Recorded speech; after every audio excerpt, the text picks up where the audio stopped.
Okay, this final video is going to be revisiting the arc length formula that we did in the previous unit. Arc length is the distance around a circle of a portion of that circle. So in this case, this part I highlighted in green, that length would be considered an arc length if you measured it. And we learned the formula 2 pi r, which is circumference, r is the radius, times the degree of the central angle, which is here, facing that arc over 360 degrees, since the circle has 360 degrees. Well, that's kind of a lot to plug in. So we can actually make that formula a little bit simpler by eliminating the degree. So you're going to see the formula S equals R theta, and that's a times in between. And let me explain what this theta is, because you probably haven't seen that before. That is that theta is a Greek letter, so it's basically capital T in Greek, but it's a symbol representing the angle measure in a circle, and it's typically in radians. So it's the angle in radians instead of degrees. S, that's still length. Frankly, I don't know why people throw out an S in there. I think maybe just maybe not to confuse the two formulas. And then R is still going to be your radius. So in the circle, if I were to redraw this picture, it would look like it'd be pretty much the same circle. The only difference is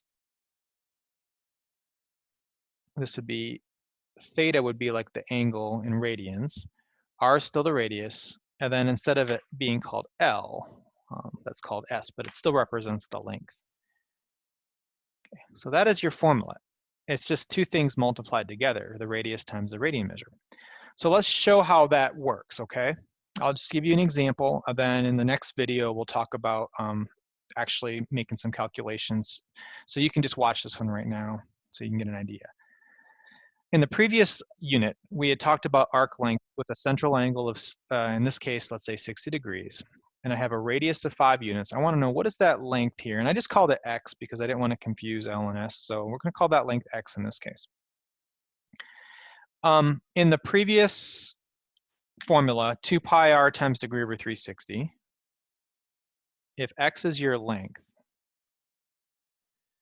you could say X equals 2 pi times the radius, which is 5, times the degree, which is 60 over 360.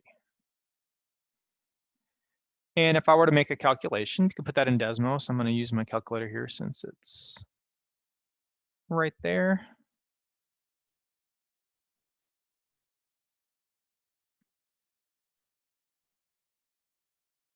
You're going to get about 5.235. So we'll say about 5.2. So that's approximately equal to 5.2, which is perfectly fine. 5.2 units would be your length. But if we did it with the S equals R theta, we'd first have to convert that degree into a radian. So if you remember what we did for the degree to a radian, 60 degrees, we're going to multiply that by pi over 180. So we're going to do 60 over 180.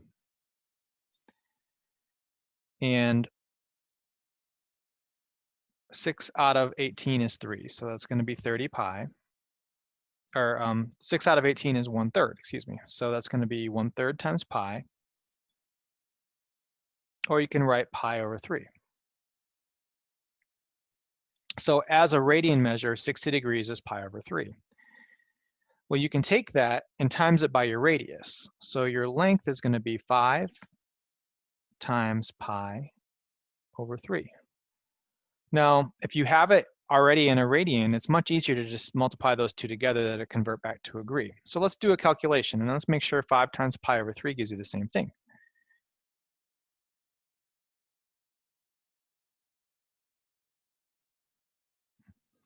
And you see it's the same number, all right? So all that stuff reduces to 5 times pi over 3, and it's much cleaner, a little bit less to type in. Might not be as big of a deal now, but it definitely will be easier once you see problems that have the stuff in radians. So either way you do it, that X value is what the length is. So that's x. That's your s, and that's going to be approximately 5.2. In the next example, we'll talk about how to do some problems with that.